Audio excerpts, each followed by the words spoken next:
മദ്രസ ഹാളിൽ വെച്ച് നടന്നു.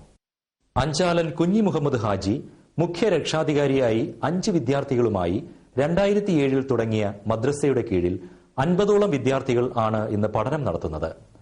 ആദിൽ മുഹമ്മദ് അഞ്ചാലന്റെ ഖുർആൻ പാരായണത്തോടെ ആഘോഷങ്ങൾക്ക് തുടക്കമായി.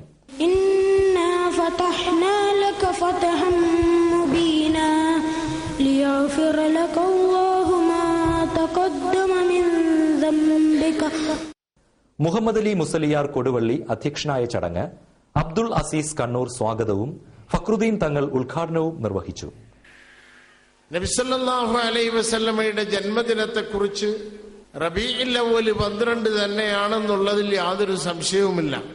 ആ ദിവസം സന്തോഷിക്കേണ്ട, ആഹ്ലാദിക്കേണ്ട ദിവസമാണെന്നുള്ളതിൽ നൂറ്റാണ്ടുകളായിട്ട്, ഒരുപക്ഷെ 1000ഓളം വർഷമായിട്ട് കാലം തന്നെ അതിന് തെളിവാണ്. തുടർന്ന് പാട്ട്, പ്രസംഗം, ഖുർആൻ പാരായണം, മൗലീദ് പാരായണം എന്നീ പരിപാടികൾ നടന്നു. റാഷിദ് കണ്ണൂർ, മുഹമ്മദ് പാലക്കാട് എന്നിവർ ആശംസകൾ നേർന്നു. ആലി മുസലിയാർ പ്രമേയം അവതരിപ്പിച്ചു.